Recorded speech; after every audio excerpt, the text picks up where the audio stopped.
parem por um instante. Sério, parem e imaginem a seguinte situação. É um cenário bem sombrio, tá? Pensem num mundo onde a escuridão simplesmente engoliu a esperança. Nossa. Sim, um cenário pesado logo de cara. Muito pesado.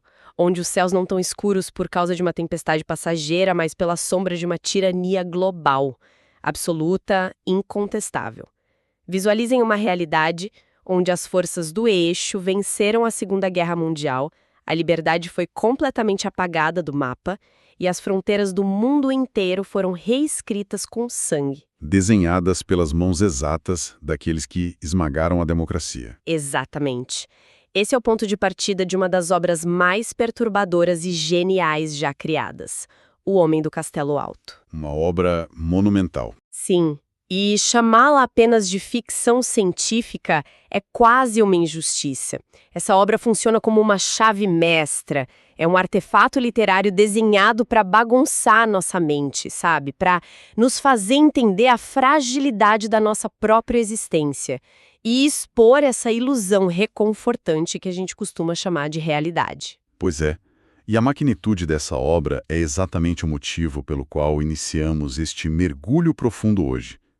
A nossa missão aqui não é só resumir uma história, é desenterrar os segredos mais incômodos dessa realidade paralela. Com certeza. Queremos trazer para a luz a carga emocional, a angústia humana e o desespero que pulsam sobre essa tragédia especulativa.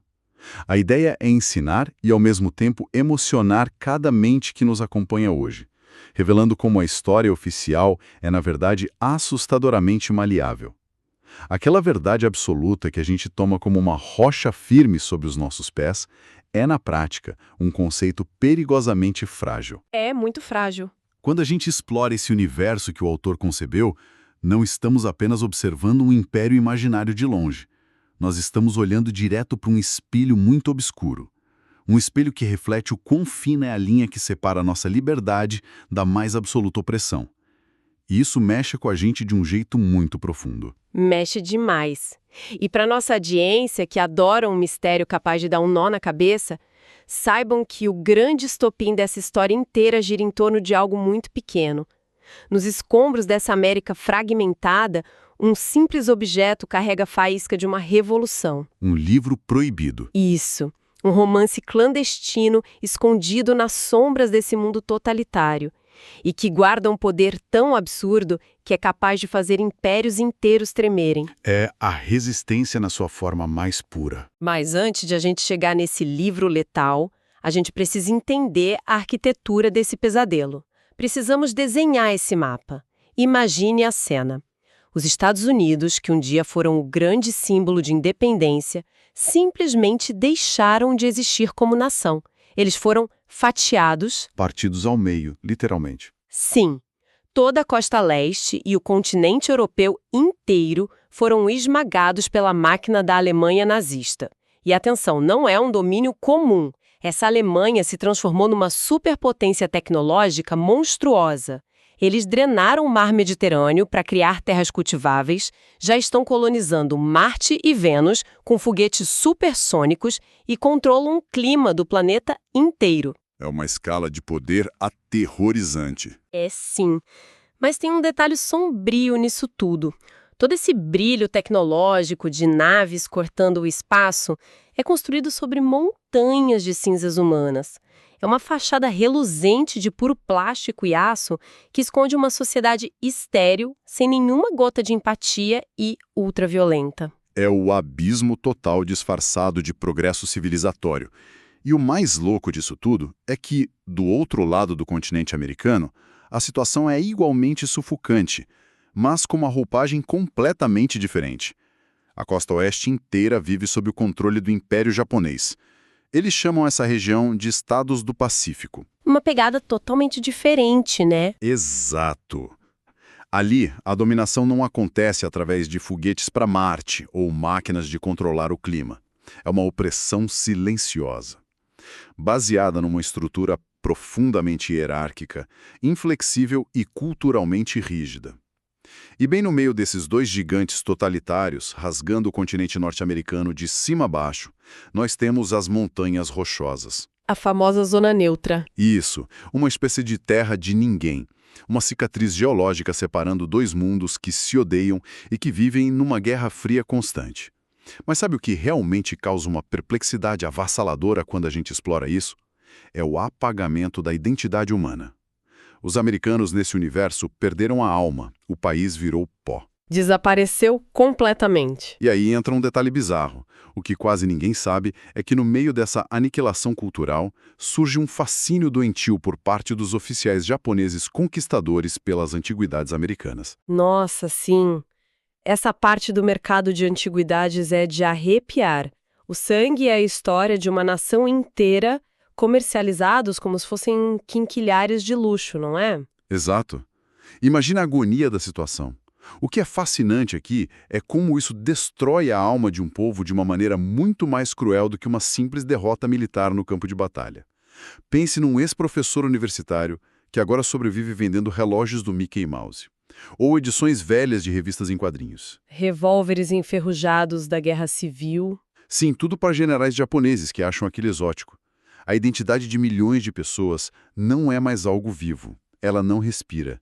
Virou peça de museu, empalhada na estante de quem os destruiu. É a mercantilização total da memória.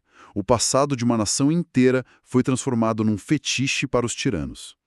Isso mostra, de forma muito dolorosa, que o poder absoluto não apenas ocupa um território físico com tanques e soldados. Ele vai muito além. Ele devora o espírito daquela terra, reduz a cultura popular a meros objetos de decoração completamente esvaziados do seu significado original. É uma humilhação constante. Certo, vamos desvendar isso. Porque se a geopolítica física desse mundo já nos deixa sem ar, existe uma camada mental operando nas sombras que é ainda mais misteriosa. Nós saímos do peso do aço e entramos num terreno quase fantasmagórico. A cultura asiática não apenas ocupou o território americano, ela colonizou a própria mente dos conquistados. Uma colonização mental profunda. Sim, no meio dessa tensão política terrível, onde um simples passo em falso ou uma palavra errada significa tortura e morte, os personagens precisam tomar decisões. E como eles fazem isso? Eles não usam a razão, a lógica ocidental ou o planejamento tático. Eles consultam o I Ching. O milenar livro das mutações. Isso, e para quem nos ouve e não está familiarizado, o I Ching é um antigo texto chinês de adivinhação. A pessoa joga moedas ou varetas, forma um padrão de linhas chamado hexagrama e lê um conselho enigmático no livro. E os personagens da história, tanto os oprimidos quanto os próprios opressores, baseiam questões de vida-morte e negócios milionários no que as moedas dizem. É uma dependência psicológica total de um oráculo. É de uma profundidade espiritual que chega a assustar, sabe? Porque mostra seres humanos tentando encontrar ordem no puro caos. E aqui existe uma revelação metalinguística de cair o queixo, algo que transcende as páginas. O próprio autor, o criador genial de todo esse universo, utilizou o I Ching, no nosso mundo real, para escrever a história. É sensacional. Ele não planejou o roteiro num quadro branco. Ele sentava na sala dele, jogava as moedas, consultava o oráculo e deixava que o texto guiasse o destino dos personagens. Isso muda completamente como vemos o passado e a própria criação da literatura moderna. Não foi só uma técnica excêntrica de escrita. Foi uma entrega absoluta ao desconhecido. A mente do autor meio que se fundiu com as mesmas forças invisíveis que governavam os personagens que ele estava inventando. É quase como se o véu entre a nossa realidade e aquele mundo sombrio ficasse perigosamente fino, né? O autor, no mundo real, jogando moedas para decidir se um personagem vive ou morre num universo alternativo, espelha perfeitamente os próprios personagens daquele universo, jogando moedas para saber como sobreviver ao dia de amanhã. É um ciclo absurdo? Um ciclo perfeito. E se conectarmos isso a um contexto maior, percebemos que a obra ganha uma dimensão metafísica pesadíssima. Pensa bem, a realidade factual, o terror dos campos de concentração, o poder bélico implacável, tudo isso acaba cedendo espaço para forças invisíveis. Num mundo onde o cidadão comum não tem controle absolutamente nenhum sobre a política, sobre o clima ou sobre o espaço geográfico ao seu redor, o destino dele fica pendurado em fios esotéricos. A adivinhação vira o último refúgio. Exatamente. O último refúgio do livre-arbítrio. Ou, pior ainda, talvez seja a confirmação definitiva de que ninguém tem controle de nada. Nem mesmo os ditadores que acham que mandam no mundo. A história humana, segundo essa visão, não é conduzida por generais em salas de guerra, mas pelas teias invisíveis do acaso, do destino e do inexplicável. Aqui é que a coisa fica realmente interessante. Porque, bem no epicentro de toda essa paranoia de opressão e misticismo, a gente encontra o verdadeiro coração do mistério. O homem que dá nome à obra. Hawthorne Edison, o enigmático Homem do Castelo Alto. A lenda viva. Ele é uma lenda dentro da história. Dizem que ele mora numa fortaleza impenetrável, cheia de arame farpado e guardas armados, no meio daquela zona neutra das Montanhas Rochosas. E ele é o autor do tal artefato perigoso que mencionei lá no começo, um livro proibido chamado O Gafanhoto Torna-se Pesado. Dentro daquele universo distópico, ter uma cópia desse livro é crime. Personagens arriscam a vida, correm o risco de serem executados na rua apenas para ler e repassar esse romance clandestino. Eu desespero por um pingo de esperança. Sim. E o que esse livro fictício conta para deixá-los tão obcecados? Ele narra uma realidade alternativa para eles. Uma onde os aliados venceram a guerra, o eixo foi destruído. E é exatamente nesse ponto que o chão desaparece sob os nossos pés. A genialidade da coisa explode aqui. Pois é, porque quando a gente começa a analisar os trechos desse texto proibido, a gente descobre um detalhe grandioso e muito perturbador. A vitória dos aliados, descrita nesse livro, não é a nossa vitória do mundo real. Os eventos que o autor fictício inventou são completamente diferentes de como a nossa Segunda Guerra de fato terminou. É uma terceira via. Exato. Por exemplo, no livro dele, a União Soviética não sobrevive, ela entra em colapso, Winston Churchill continua no poder por décadas, o Império Britânico nunca enfraquece, e os Estados Unidos e a Grã-Bretanha dividem o mundo inteiro, entrando numa guerra fria imperialista entre si. Ou seja, a vitória narrada não é o universo horrível deles, mas também não é o nosso universo. É uma terceira versão da história, um espelho distorcido dentro de outro espelho. Isso levanta uma questão importante. E vou além. É uma questão aterrorizante. O nível de choque intelectual que esse jogo de espelhos provoca na nossa mente não tem paralelos. Se a ficção dentro da ficção não é a nossa realidade factual, e se a realidade deles já é uma ficção inventada para nós, afinal de contas, o que é real? É uma desconstrução total. Absoluta da ideia de verdade. Emocionalmente, isso joga quem nos ouve num redemoinho. Regimes totalitários se sustentam na manipulação cínica e diária da história oficial. O que eles fazem? Eles reescrevem os livros didáticos das escolas, apagam os heróis populares, silenciam memórias dolorosas e constroem um passado de glórias totalmente inventadas para justificar as atrocidades que cometem no presente. A verdade deixa de ser um fato concreto e verificável. Vira uma propriedade. Uma propriedade particular, um privilégio concedido apenas aos vencedores das carnificinas.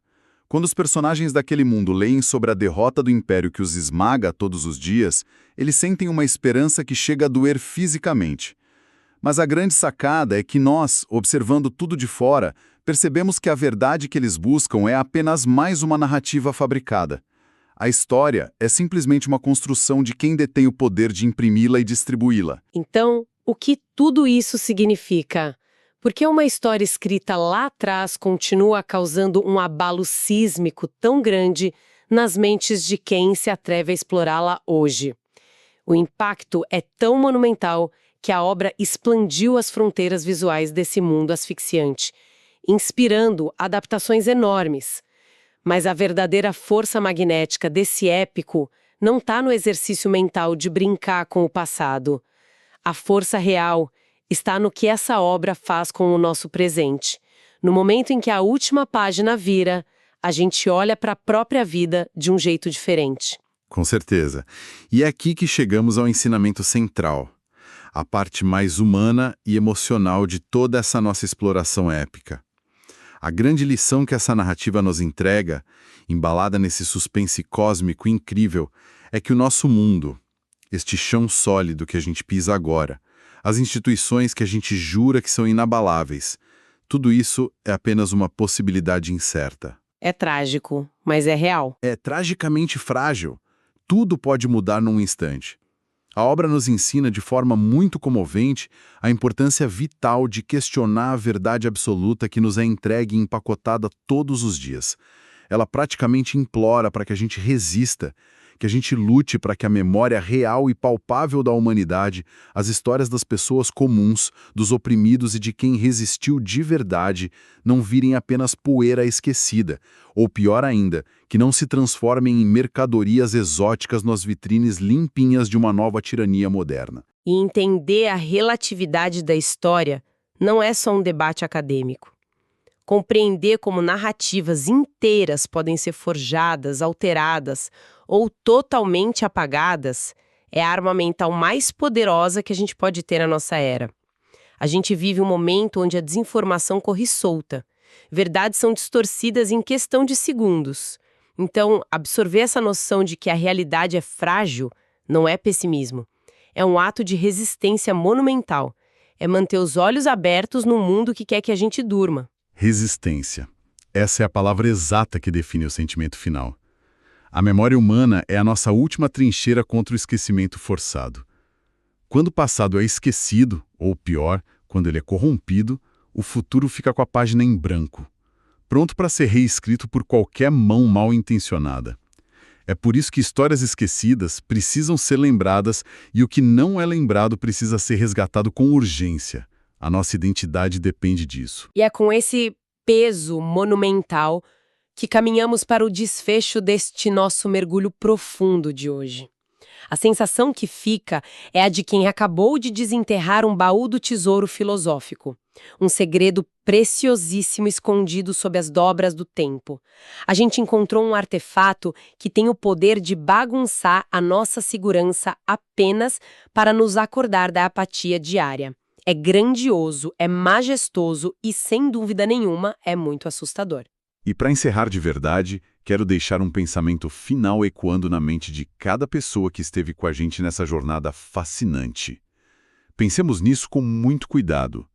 Naquele mundo dominado, personagens desesperados encontravam a faísca da dúvida ao ler um simples livro de ficção. Um livro onde o impossível acontecia e as forças opressoras perdiam. Aquilo os fazia questionar toda a solidez da opressão que viviam. Uma semente de dúvida. Conforto de nossos lares e do nosso tempo livre. O que garante que a nossa realidade atual é real? Quem nos assegura de forma definitiva que a história oficial, inquestionável, que decoramos e na qual baseamos a nossa existência inteira, não é apenas mais uma ficção? Uma ficção muito bem elaborada, que está sendo escrita por uma outra pessoa, habitando um mundo completamente diferente do nosso. Que soco no estômago! E com esse eco provocativo ressoando pelo espaço, encerramos a nossa exploração de hoje. Que o silêncio que se segue após essa pergunta sirva de tela para as reflexões mais valiosas e inquietantes.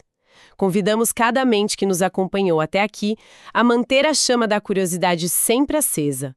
Mantenham o senso crítico afiado como uma lâmina pronta para o uso e o espírito sempre alerta. Continuem questionando as narrativas prontas, continuem buscando as histórias que não foram contadas e preservando a verdadeira memória. Até que a gente se encontre novamente para mais uma imersão inesquecível pelo vasto oceano do conhecimento. Cuidem da nossa realidade. Até a próxima!